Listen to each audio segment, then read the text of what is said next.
여러 가지 개혁 특위 법안들 원내대표가 부지런히 지금 대화를 하고 있습니다.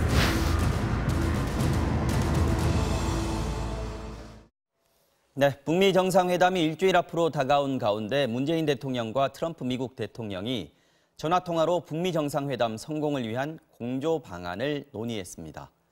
여러 사안을 두고 여야가 대치하면서 국회는 계속 공전 중입니다. 오늘 이 사안들 양당 원내대변인이시죠? 더불어민주당 강병원 의원 그리고 자유한국당 김정재 의원과 함께 말씀 나눠보겠습니다. 두 분 어서 오십시오. 네, 안녕하세요. 반갑습니다. 자, 먼저 한미 정상 통화 소식부터 좀 짚어보겠습니다.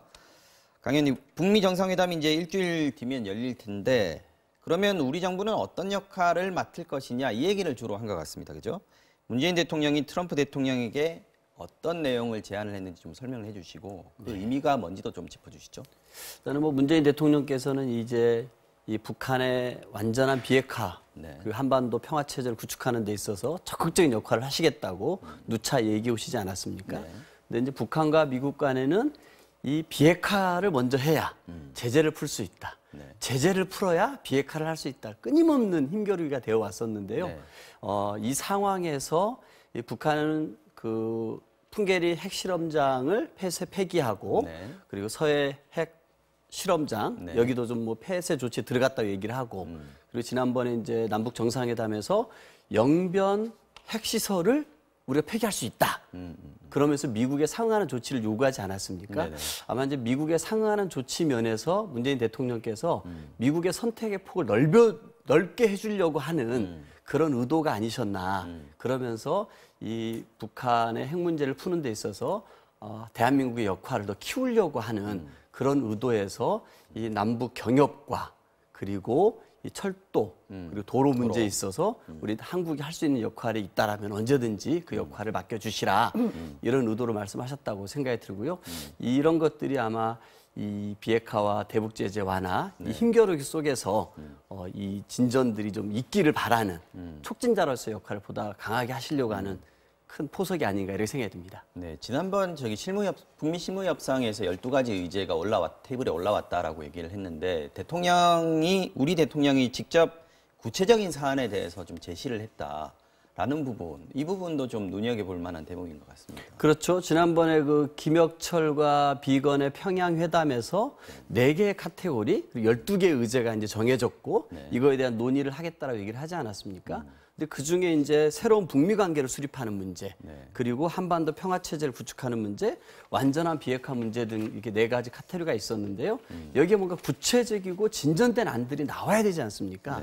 아마 그런 의미에서 이 비핵화와 그리고 새로운 북미 관계, 평화 체제 구축 이 부분에 관해서 끊임없이 북한이 요구하는 것은 그런 종전선언과 같은 것보다는 뭔가 손에 잡히는 경제적인 이익을 취할 수 있는 대북제재 해제를 강력하게 요구하는 것 같습니다. 그런데 미국 입장에서는 그 미국 내의 여론도 있기 때문에 대북제재 해제라는 걸 함부로 할 수가 없지 않습니까? 그런데 이 남과 북 사이에서의 금강산 관광이라든지 개성공단의 재개와 같은 이런 부분에서 풀어준다든지 그리고 남북의 도로 철도와 경협 부분에서 뭔가 제재 예외를 인정해 줄 수 있는 카드가 생긴다라고 하면은 이 비핵화와 대북 제재 해제 사이에 이 물꼬를 트는 데 있어서 굉장히 많은 선택이 생기는 것 아닌가 이런 생각이 듭니다.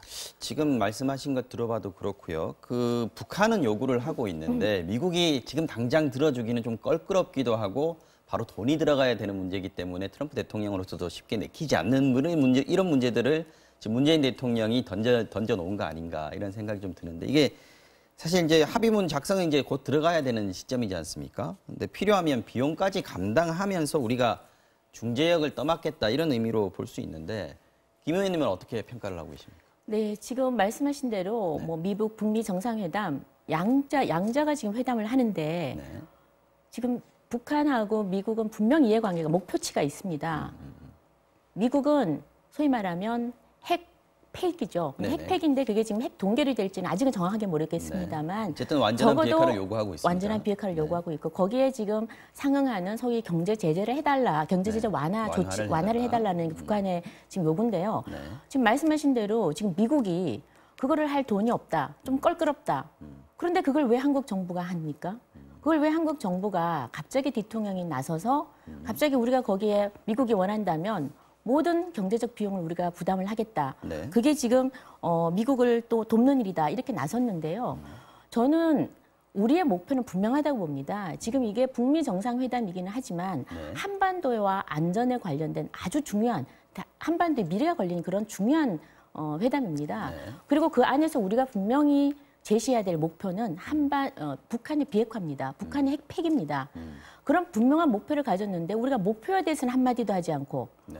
한마디도 하지 않고 그저 경제적 부담만 우리가 떠안겠다. 이거는 한마디로 미국 자국 아메리칸 퍼스트죠. 자국 그 우선주의에 우리가 같이 손만 들어주고 백지 수표를 그냥 준 거다.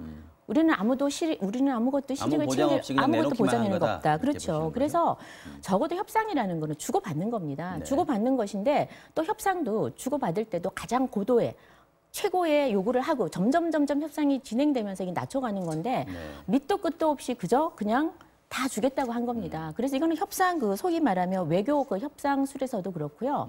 이건 저는 카드를 먼저 보여준 거다. 카드 먼저 보여주고 소위 말하면 그냥 내 패를 다 까고 네. 그리고 협상에 임하는 꼴이 아닌가라는 생각이 들고요. 특히나 지금 대통령께서 이렇게 경제 지원을 덜컥 약속했던 거는 작년에도 한번 저희가 문제 제기를 국회에서 했습니다. 남북 경력 기금 네. 그 1조 이상, 얘기할 네, 때요. 예산 문제 1조 이상인데요. 이게 지금 65%가 깜깜이에요. 깜깜인데 그 지금 깜깜이 돈을 이런 식으로 쓰겠다고 한 게 아닌가. 그래서 이런 부분은 최소한 국민의 세금입니다. 미국에게 어떤 이익을 준다고 할 수는 있겠으나 우리 국민에게 부담이 된다면 이렇게 함부로 약속을 해서는 안 된다. 그런 생각이 들고요. 어찌됐든 약속을 하든 안 하든 우리의 목표, 북한의 핵폐기는 계속해서 지속적으로 일관성 있게 주장을 해야 된다고 생각을 합니다. 문재인 대통령이 완전한 비핵화는 항상 얘기를 하긴 합니다. 지금 김정재 의원 얘기하시는 거에 대해서 어떻게 생각하십니까? 어떤 제가 봐서는 뭐 문재인 대통령만이 아니고요. 네. 그 남북미 정상 모두가 한반도의 완전한 비핵화는 다 약속한 사항입니다. 네, 이미. 그럼요. 근데 이게 출발을 어떻게 할 거냐의 문제 아니겠습니까? 어디서부터 출발을 해서 서로의 그 협상을 스타트를 할 것이고, 그리고 최종적으로는 한반도의 완전한 비핵화, 그리고 남북 관계뿐만 아니라 북미 관계에 있어서도 전혀 새로운 지평선을 열 거냐의 문제 아닌가 싶습니다. 그런 의미에서 북한 같은 경우가 이번에 2차 북미 정상회담을 앞두고서 영변 핵시설에 대한 폐기, 그리고 신고, 뭐 사찰 검증 이런 얘기들 하고 있는 거 아닙니까? 저는 그런 것들을 북한이 제시를 했을 때 그럼 미국은 뭘 내줄 것이냐 이런 문제인 것 같아요. 근데 일전에는 뭐 종전선언을 한다는 얘기도 나왔고 CNN 같은 경우는 남북 연락사무소가 만들어질 수도 있다 이런 얘기도 나왔고. 네네. 근데 북한이 원하는 것은 제재 해제, 경제적인 이익을 취할 수 있는 걸 가장 원하는 거 아니겠습니까? 근데 이런 부분에 관해서 미국은 아직까지도 반신반의하는 것 같습니다. 그런 의미에서 이 남북 경협 이 부분을 가지고서 미국에 쓸 수 있는 카드를 오히려 우리 대한민국이 만들어준 거 아닌가라고 생각이 들고요. 아마 이렇게 북미가 남북 관계가 심각해지지 않을 경우 우리 개성공단이 잘 돌아가고 있었고 금강산 관광도 있었습니다. 근데 이런 부분들에 관해서 대북 제재를 예외를 인정을 해줘서 북한이 이거를 비핵화 조치의 상응 조치로 인정을 해준다 그러면은 네. 한반도에는 새로운 뭔가 이 비핵화 프로세스가 시작이 되는 거거든요. 저는 그런 의미에서 이 한반도 평화 그리고 이 비핵화 프로세스가 진전된다고 했을 때 가장 최고의 수혜자는 바로 우리 대한민국입니다. 저는 그런 의미에서 이 남북 도로와 철도가 연결되고 그리고 금강산이 열리고 개성공단이 열렸을 때 우리 기업인들이 가질 혜택 그리고 우리 대한민국이 누릴 미래의 경제적 이익을 생각한다라고 하면은 이거는 미래를 바라보는 투자라고 바라보는 것이 맞지 않겠나 이런 생각이 듭니다. 네. 지금 미국의 비검 대북 특별대표가 하노이행 비행기에 올랐다고 하고요. 북한 측의 김혁철 대미 대표 일행도 오늘 중국 베이징에서 아마 하노이로 넘어가겠죠. 내일 정도면은 실무협상 책임자들이 곧 하노이에서 만날 것 같은데 의제협상이 시작하긴 할 텐데 시간이 그렇게 많지는 않습니다, 그죠? 네, 맞습니다. 이게 좀 이렇게 시간이 좀 많지 않은데요. 네. 저는 그래도 아까 그 사회자께서 맨 처음 말씀하셨습니다만 그 평양에서 그 비건과 김혁철의 그 55시간 동안의 그 회담이 있지 않았습니까? 네. 그리고 그것이 끝난 이후에 미국이나 우리나라 모두 그 굉장히 긍정적으로 평가를 했고 특히 미국 같은 경우는 긍정적인 얘기들이 많이 나왔지 않습니까? 저는 작년 6.12 싱가포르 회담에서 네. 구체적인 틀은 많이 잡아놨습니다. 그래서 이제 이 구체적으로 이걸 실현하는 문제 가지고서 힘겨루기가 되어 왔었는데요. 네.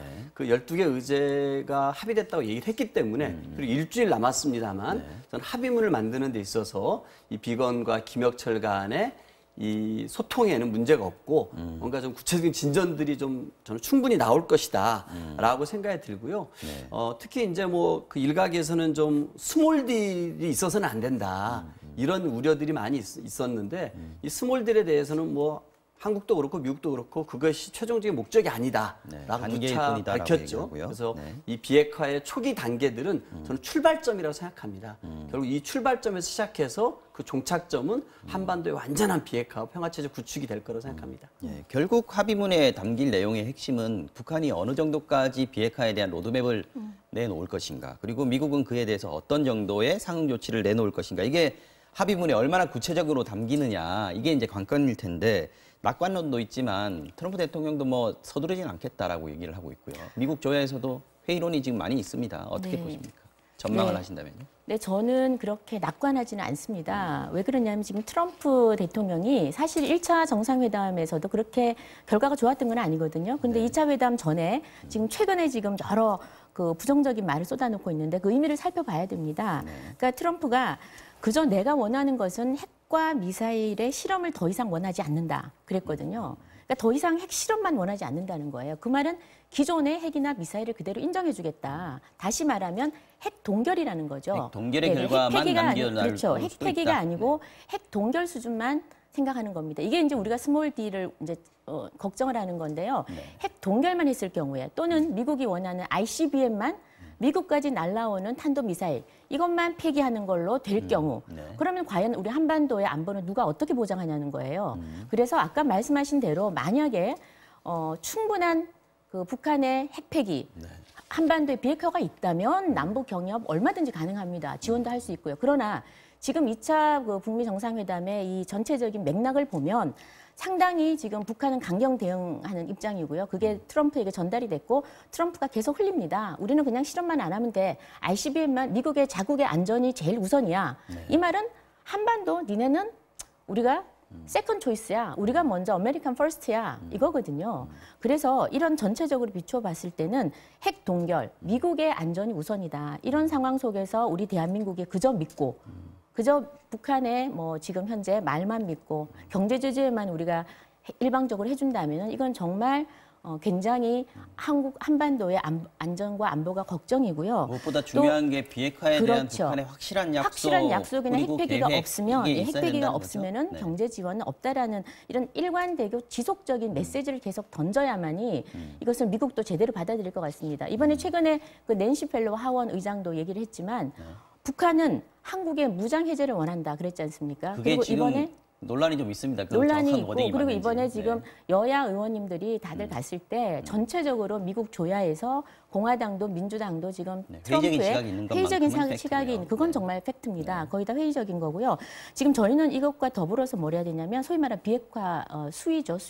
수위가 ICBM 폐기나 그다음에 핵 동결 이걸로 되면은 한반도 안전은 그 어느 누구도 담보할 수 없다라는 그 수준에 거고요. 머물러 있어서는 거기에 안 상응 됩니다. 조치를 여기에 상응 조치를 얻은 거는 아무것도 없는데 상응 조치를 왜 대한민국이 해야 됩니까? 미국이 얻는 게 있으면 미국이 상응 조치를 해야죠. 왜 우리는 얻는 것이 아무것도 없는데 경제적으로 상응하는 협력 돈 지원을 왜 대한민국이 해야 됩니까? 그래서 저는 확실하게 우리가 우리 북한 안전도 핵폐기 없으면 보장돼야 우리도 그럼요. 상응 조치를 얘기할 수 그렇죠. 있다. 그 안전이 말씀이시죠? 보장되면 얼마든지 할 수 있는 거고 알겠습니다. 그거는 아마 국회가 여야가 없이 그것만 보장된다면 할 거라고 믿습니다. 어쨌든 일주일 앞으로 다가왔는데 어떻게 될지 저도 정말 궁금합니다.